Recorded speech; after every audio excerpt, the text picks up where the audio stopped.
So you noted that in statistics and mathematics, the term probability is not understood as understood by a layman. Because from the point of view of a layman, the term probability refers to some uncertainty, or the term probability indicates that there is some uncertainty as to the occurrence of some what's called event or a result. That's all. But in case of mathematics and statistics, the term probability therefore is not related to any form of belief, which may be held by a layman. In accordance with the probability may be established by that particular layman, as far as or in accordance with the term of probability may be understood by a layman. Or the term probability therefore is not related to clearly mathematics and statistics. So any form of wishful thinking, as in the case of what's called a layman's terminology. Because from the point of view of a layman, so we can say that the term probability therefore is more or less subjective sometimes, may not be very objective, unlike the case of statistics and mathematics. And that is why we say in mathematics and statistics, we say we present conditions under which we can make what's called a sensible numerical statements about uncertainty, and we apply certain methods of the calculation of or the methods of what's called finding the numerical values of the probability and expectation.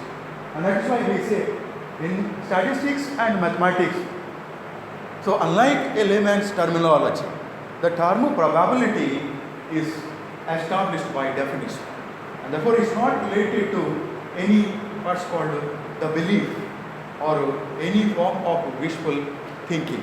It is purely what's called an objective definition for the term of probability, unlike a layman's terminology. So now if you go through the historical background for this particular theory of probability, so you may find that different people or different stalwarts contributed to the development of the theory of the probability. Right. So many aspects you can find out. And of course it is beyond the what's called the scope of this particular class to consider all the contributions by all the authors. So we can consider some of the important what's called contributions made by some of the important authors.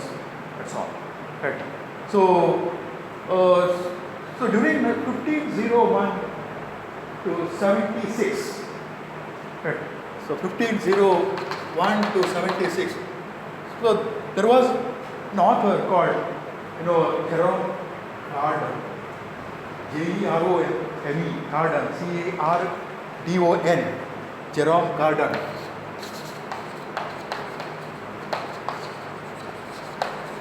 So he was the first person to understand the theory of probability, and of course, he was the first person actually. He was the Italian mathematician, who was the first person to write a treatise or a book on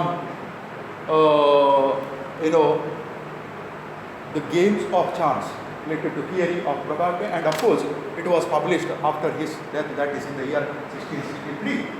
And after that, another author, so Galileo, you might have heard about Galileo, right?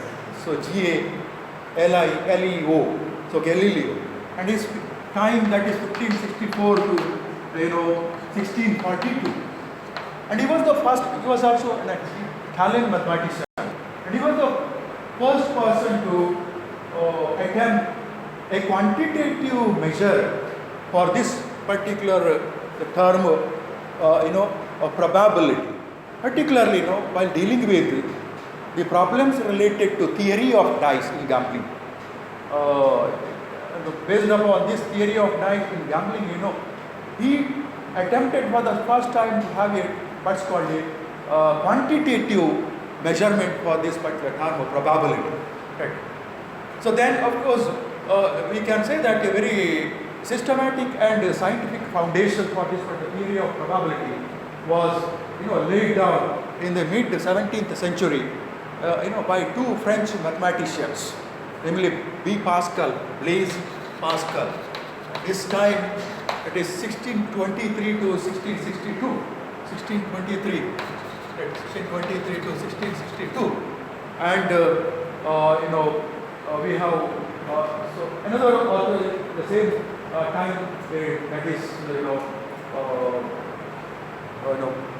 Pierre de Fermat, in this period 1601 to 65. So Pierre Fermat, F-E-R-M-A-T, right? Pierre de Fermat. Pierre de Fermat.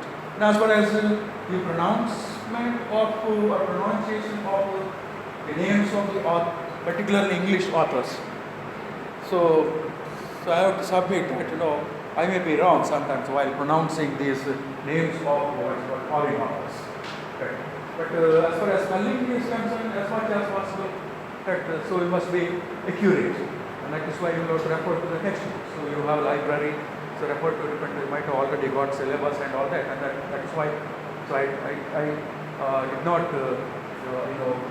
discuss in general what are all the aspects covered in syllabus, but so in general first chapter deals with this aspect, second chapter. Because already got that book that I think syllabus has also been given to you through your email, right? So anyway, because sometimes it requires actually in English what is phonetics or something like that, correct? Because when we say M-I-C-H-E-A-E-L, if you do not know how to pronounce correctly, then we may also say Michael, correct? So correct. But so it may not be Michael, or it may be Michelle or something like that, correct? Therefore, whatever it may be. So now P-I-E-R-R-E-D-E Fermat. So his time, that is 1601 to 65. So Blaise Pascal. About Blaise Pascal we will refer later, or we will refer to Blaise Pascal even later, especially while dealing with what's called binomial theorem. So I think one of the mathematical chapters, or binomial distribution, correct? So which is discussed under theory of probability, one of the what's called the probability distributions. So binomial distribution. So in case of mathematics, we study what's called binomial theorem from mathematical point of view. But when it comes to the theory of probability in general, and in particular the binomial distribution. So here we see the application of this particular mathematical tool. Say based upon the contribution of say Blaise Pascal. So we developed what's called an arrangement of numbers in a rectangular form. Correct. So triangle. So based upon which we can find out what's called the various values. I mean, these values are nothing but what you say the coefficients. So the coefficients of the binomial expansion. So binomial expansion of the form, say a plus b whole raised to power n. So you know what is a plus b whole square. Right? So a plus b whole square, that is a square plus b plus. But we will say so a plus b whole square. So we can say what a squared. So usually in practice you may also say a squared plus b squared plus 2ab, or a squared plus 2ab plus b squared. The values, say whether you say a squared plus b squared plus 2ab, or a squared plus 2ab plus b squared, right? 4 plus 5 plus 1, one it does it, right? But when it comes to the binomial expansion, the order is also. So if you want to understand what is a binomial by means what? 2. Right? 2. So binomial, so it's an algebraic expression actually. That's what we say. It's an algebraic expression. So why it's called binomial? Because it consists of two terms. Okay, two terms, and that's why binomial. So an algebraic expression consists of two terms connected with the plus or minus sign. So a plus b whole raised to power 2 connected with the plus sign. Correct. So a minus b whole raised to power 2 that is connected with the minus sign. So a plus or minus b whole raised to power 2, 3, or in general we say n. Correct. Now if you consider the simple case of a plus b whole square, to understand what is binomial expansion, we will write this in a particular order. That is, note that a squared comes first and 2ab comes second and b squared last. So there later we will note, I think, when you discuss binomial theorem, right? So when you have a binomial expansion, so there are certain features. Note that how many terms are there. So it depends upon the value of index. It's one more than the value of index. That's what we notice. A plus b whole square. So index, that is power, right? A plus b whole square, what is the power? Or index? Or exponent? 2. Right? A plus b whole raised to power 2. A plus b whole raised to power 3. Then index 3. So how many terms are there? So it is one more than the value of the index. That's what we say. Right? So a plus b whole square. Right? So 2. So how many terms are there therefore? Terms. First term, second term, third term, like that. So it is, how many terms are there? A plus b whole square. 3 terms. How do you define? Because usually you know what is a plus b whole square, a square plus 2ab, simple case, and therefore 3 terms like that. Right? But so it is, out of our practice. So we say, because a plus b whole square, every time we use this one and we know that therefore only 3 terms, right? Immediately we say.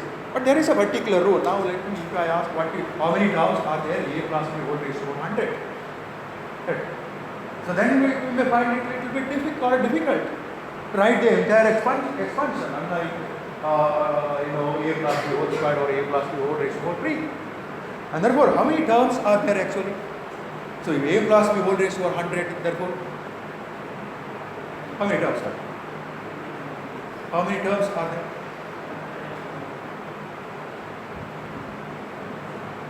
So in general, how many terms are there in binomial expansion? In general, how many terms are there? It is one more than the value of index. That's what I told. Correct. So a plus b whole raised to power 2. How many terms are there?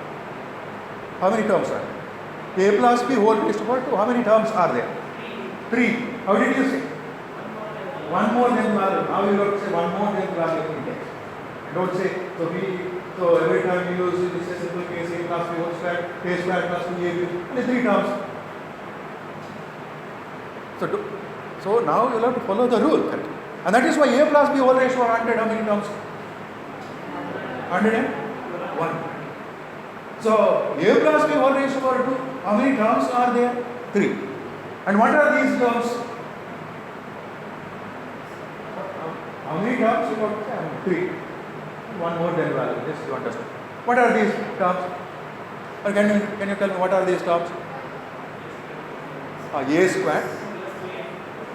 Term simply, because I don't know, because what you are saying that is right, but so you have to try to understand the question as as clearly as possible. When I say what are terms, so if I ask you what is the binomial expansion of a plus b whole raised to power 2, then you have to say a squared plus 2ab, because plus important, sign is important. But my question now is what? What are these terms? Correct. Then the plus or minus not required. So the question is asked like this. So what? Correct. So what are the terms? Yes. What are the terms? A square, b square,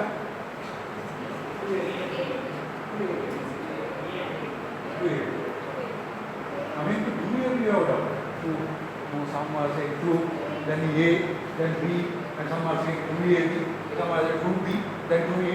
Fine. So only 3 terms. Now if you have confusion, now put plus sign. So you put sign. So how many terms are there? After every sign you find one term, that's all.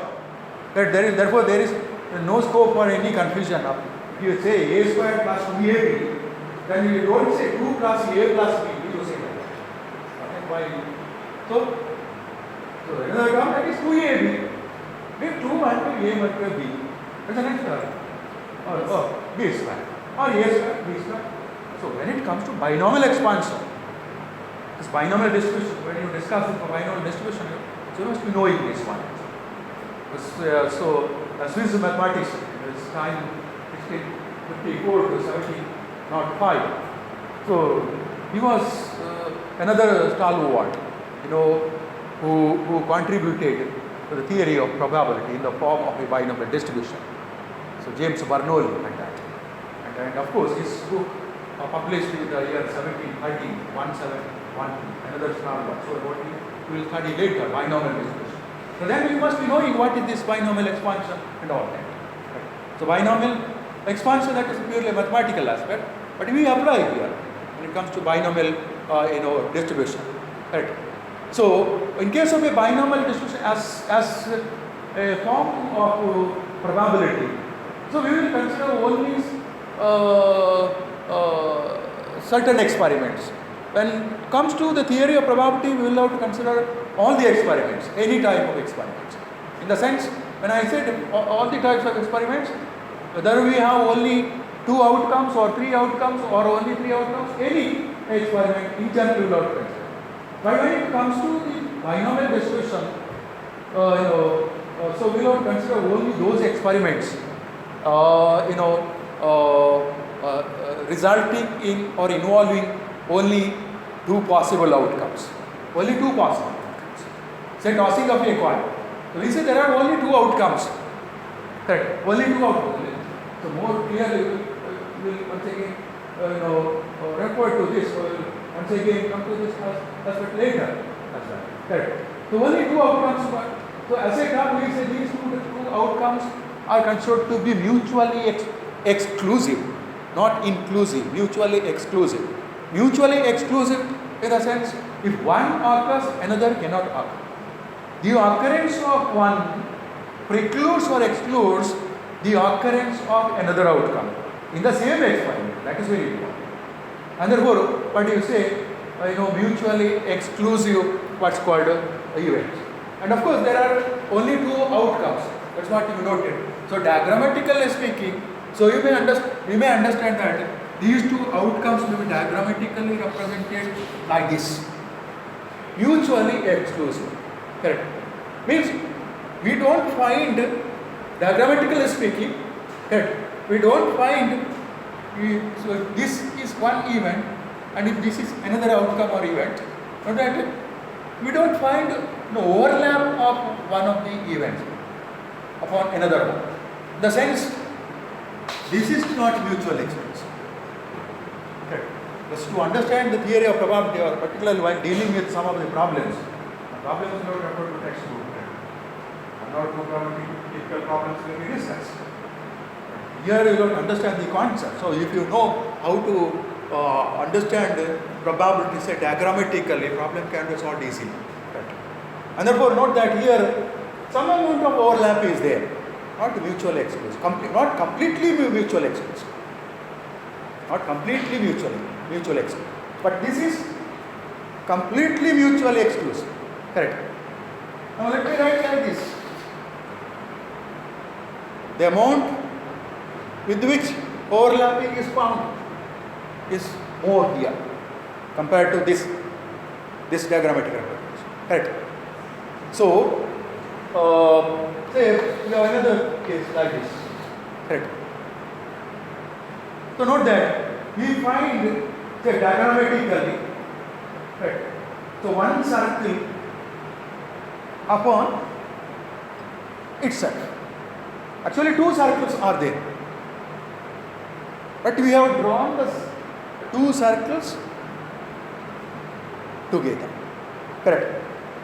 Correct. Whether in the sense we have drawn one circle and on the same circle we have drawn another circle. And therefore now you don't say that there is only one circle. There are two circles. But what we say?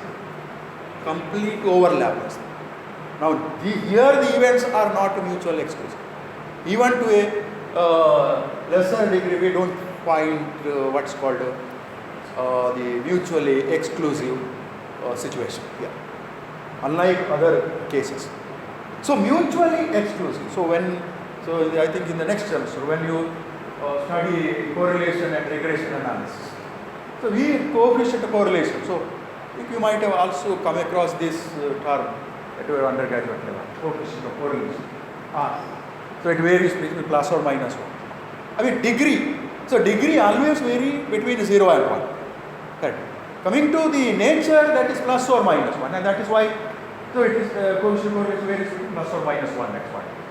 But when it comes to the degree in the sense the extent to which two or more variables are related, to a lesser extent or greater extent or completely correlated. So that is always between 0 and 1. So when we say 0, no correlation, that's what we say actually. So 1, so a complete correlation, so technically speaking we say 1, a perfect correlation, that's what we say. A perfect correlation. If it is plus 1, then we say perfect positive correlation. If it is minus 1, then we say perfect negative correlation. That's what we say. So now coming to this case, so here two circles drawn separately, correct? No overlap at all.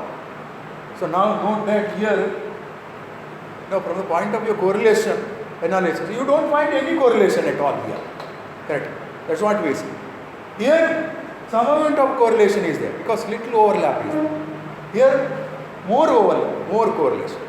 But here, complete overlap, highest correlation.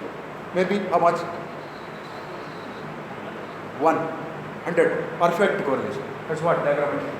Anyway, here we have to understand the case of probability, and therefore, so when we take a binomial distribution, why it's called a binomial distribution? Because this is a probability distribution because this deals with the situation or deals with an experiment involving the occurrence of only two outcomes, which must be mutually exclusive, like this. Mutually exclusive in the sense one event occurs, other event cannot take place. The occurrence of one event precludes the occurrence of other events, or excludes, or two events cannot be expected to occur simultaneously or together. If these events are to be called mutually exclusive events. Two events cannot be expected to occur together. One occurs, other cannot occur. Actually, when we have mutually exclusive events, and these events are usually connected with some, for English grammar now, connected with what's called some words, say either, E-I-T-H-E-R, either, E-I-T-H-E-R, or, like that, either or, correct. So when two events are mutually exclusive, either or. But note that when we have a situation where both the events can occur together, correct. Both the events, say region, let us say A and B, both the events occur together. Then do you use either or? No. Can you use either or? A or B? Either A or B? Can we say like that? No, we cannot say. Then how will we have to say? Some amount of grammar is required. Correct. A and B. Correct. A and B. Not either or. But from grammar now you will have to come to the probability. Because English class, that they completely discuss grammar, poetry, poem, and all those things. Right. Here, I am not saying that. So English is must, no doubt, right? But so if some people are there, so I don't know English, how to say, pronounce, and all those things. Because what I say, everybody commits mistake. Right. There is human. Some people may be knowing more, others may be knowing less. And therefore, there is no scope for what's called, or we should not have any scope for what's called, having a kind of inferiority complex. This person speaks well, that as if coming from England, person coming from talking has come from England or like that. So I came from this background, I don't know English, don't feel that. But what is required? Thinking that, so I feel that I don't know English, how to, and therefore, so in this class, it is told that we need not worry, and therefore, let me not try. On the one hand, we should not have any inferiority complex. On the other hand, we have to make efforts. Thinking that I don't know how to speak or how to say, write, etc.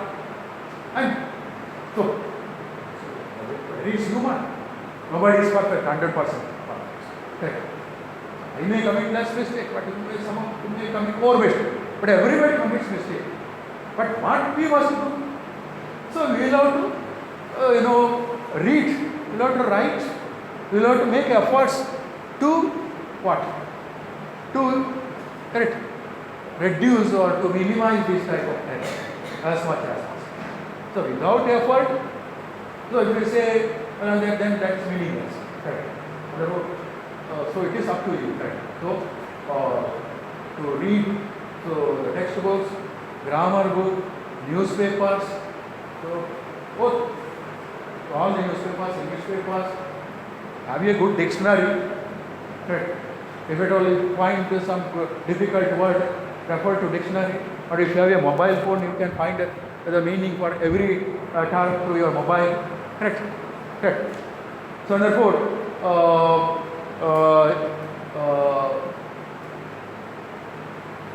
so our objective is to what's called learn what's called more and more.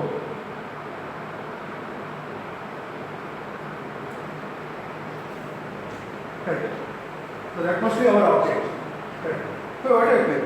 Now, either or, in case of a mutually exclusive event, and if two events occur together, then we use and. Okay. Now note that later we will come to know when you have to use either or, so you have to put plus sign. You have to put plus sign. And when you have to use and A, then it indicates that you have to put multiplication sign. Alright, for the time being, just put like this. Whenever you have either or words, then it indicates that you will have to put plus sign. If you have to use and, then it indicates that you have to use multiplication sign. That's all. Now when you note it like this, don't be under the impression that so when you have to use either or, then you have to put plus. Okay. So you have to use these words correctly. That is very important. Okay. Just because you used either or, Mr. X, yes, I have used either or. A situation involving two events. I have written either or. In the class you told that when you use either or, put plus sign. Therefore I have put plus sign. But in the test or examination, no mark is made. What is it? Very difficult. Okay. Don't say that. You have to use correctly, that is very important. It is not that when you use either or, put plus sign, when you use and put multiplication sign. But what is more important? When you use either or correctly, this is there, implied this one. When two events are mutually exclusive, so you correct use of either or. Right. This is there. Right. The events are mutually exclusive. That is either A or B. Right. The events are not mutually exclusive. Say A and B. Then if you say either A or B, I have written either A or B, therefore I have put plus sign. So this is not considered correct. This is not correct. So you have to use correctly these clause. So when you find either or the plus sign, when you find and, so put multiplication. And now coming to theory of probability. So there is nothing what's called rocket science as far as the theory of probability is concerned. Because as you already noted in your previous class or last class, so we use this particular word in our day-to-day conversation, in our day-to-day life. Correct? Because in our personal life and managerial situations, people face uncertainty actually. People face uncertainty. And therefore, so as a common man or a common person, man or woman, right? So when I say man or woman, right? So as a common person or as a managerial, role, a person or as a manager, a person has to deal with this uncertainty. Okay. And therefore, they have to use or they have to depend upon the theory of probability, or they have to use probability. Whether or not, sometimes doubt, if that particular person has not studied the theory of probability in an advanced manner, then he or she may have doubt whether I am using theory of probability or not. Some doubt may be there. And therefore, whether or not, one thing is very clear, probability is used or something so sophisticated is used. That's all.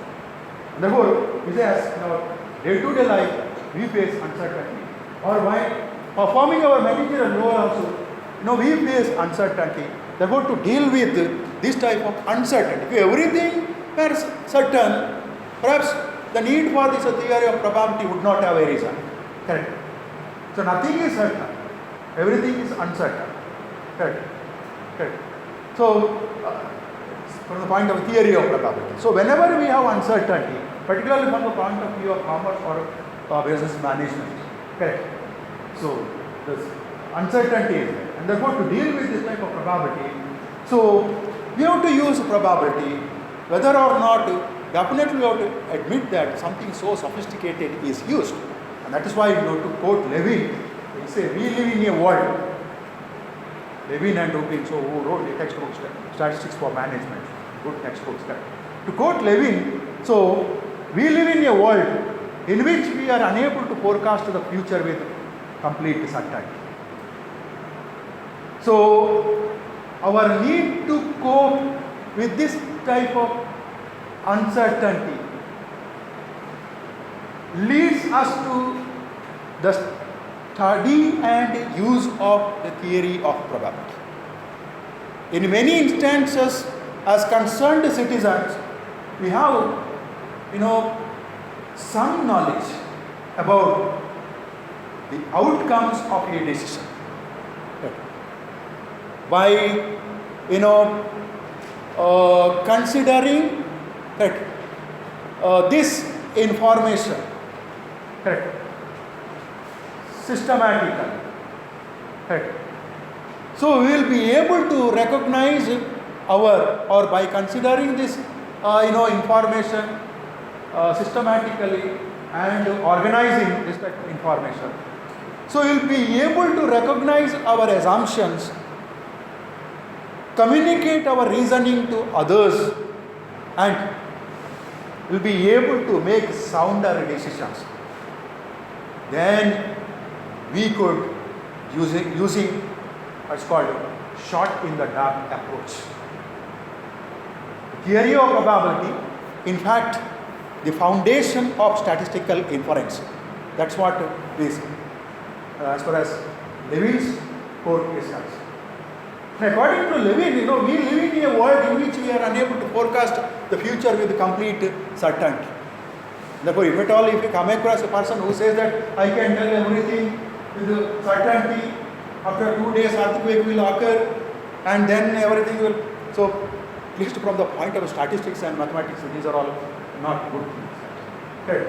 So we cannot forecast, even for that matter, even very scientific, even the meteorological department also sometimes, what's called, gives incorrect information. Correct. Most of it is correct because it's a scientific objective, this one, forecast. Correct. If storm or correct, thunder or whatever it may be there, so meteorological department or rainfall, it will give information. Correct. So many types of storms are there. Correct. So recently, so one what's called a natural calamity occurred. It was expected. Correct. I mean, it was predicted by the meteorological department. One meteorological department also sometimes say they forecast that certain type of storm may form in Bay of Arabian Sea, and tomorrow it may say so it has changed its direction towards what's called a particular place other than Bangalore, like that. That type of possibility is there. And therefore, what do you say? We live in a world in which we are unable to forecast the things with certainty. Correct. And therefore, there is a need on our part to adjust with this type of a situation. So we will have to adjust with this type of a situation. Correct. There is a need on our part to cope with this type of uncertainty. When we will have to cope with this type of uncertainty, definitely we will have to what? So this leads to the study and use of what's called a theory of probability.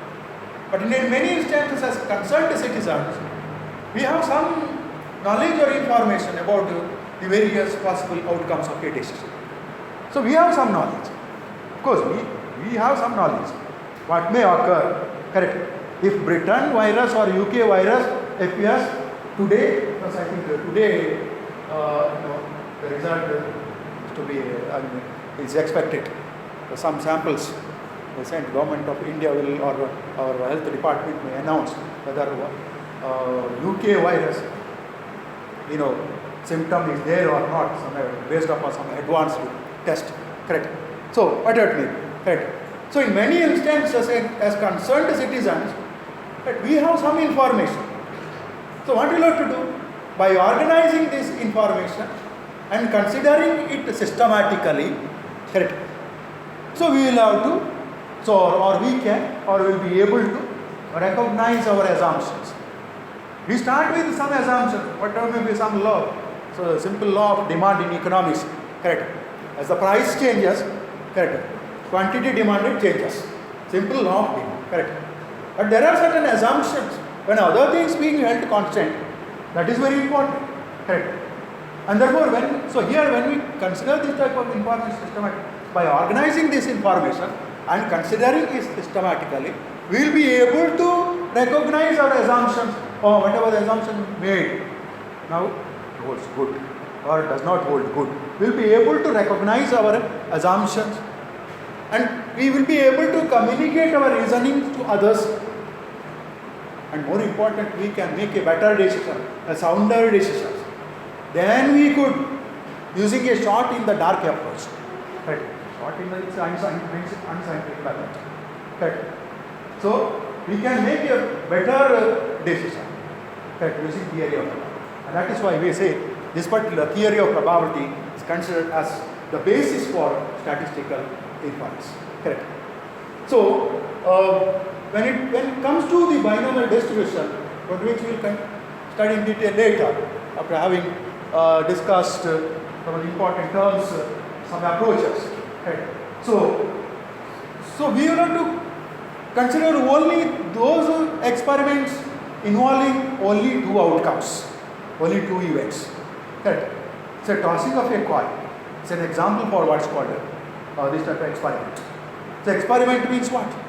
An act which can be performed repeatedly under essentially similar conditions.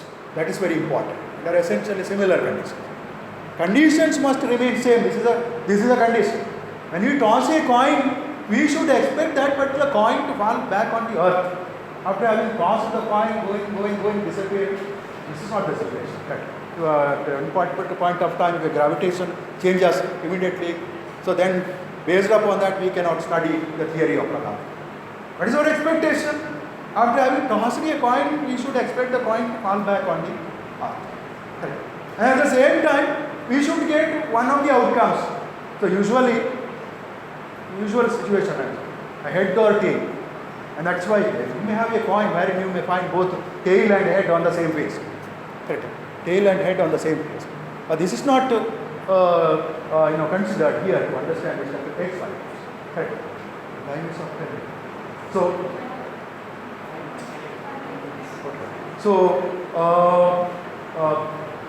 So we expect a coin where two outcomes, either one outcome or another outcome we should get. Such type of a coin.